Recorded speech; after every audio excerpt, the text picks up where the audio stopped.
Dante, ano yung magiging trabaho nitong komite na inilunsad ng COMELEC at gaano ba kahalaga yung pagkasagawa nitong random manual audit?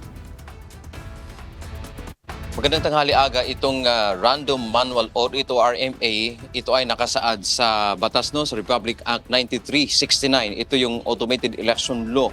At dito sa prosesong ito ay tinitingnan ng team yung mga balota, mano-mano nila itong binibilang ang mga boto mula sa mga presinto na pipiliin randomly.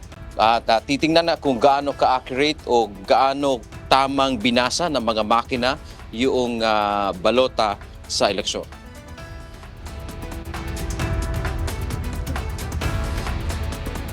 Dito nga inaalam ng team yung accuracy ng machine o itong automated counting machines o ACM na gagamitin sa 2025 elections. Gagawin ang RMA pagkatapos ng halalan mula alas 8 po yan ng umaga hanggang alas 6 ng gabi araw-araw sa loob ng mahigit isang buwan. Titingnan ng RMA team kung tama ba ang lumabas na resulta ng eleksyon sa isang presinto sa binasa naman ng makina. Sa May 12, 2025 elections, pipili ng 762 cluster precincts na mano-manong bibilangin ang mga boto sa mga balota. Samantala para sa online internet voting ng mga Pilipino abroad, ay pipili ng isang post para isailalim sa random manual audit.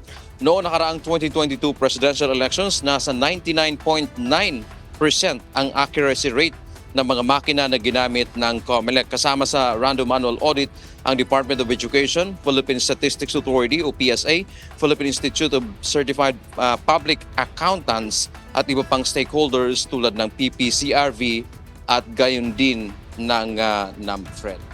Samantala, aga kaugnay pa rin ng 2025 midterm elections. Mamayang gabi ay magkakaroon na ng deployment.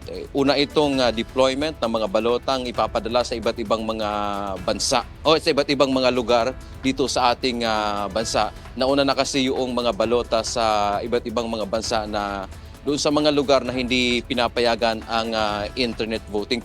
Pero dito sa Pilipinas, unang magdi-deploy mamayang gabi at inaasahan natin na ang unang padadalhan ng mga balota ay dyan sa Mindanao region dahil malalayo ang mga lugar na yan at panghuli naman dito sa National Capital Region o NCR. Yan ang ating update mula dito sa Pasay City. Balik sa iyo, Aga. Maraming salamat, Dante Amento.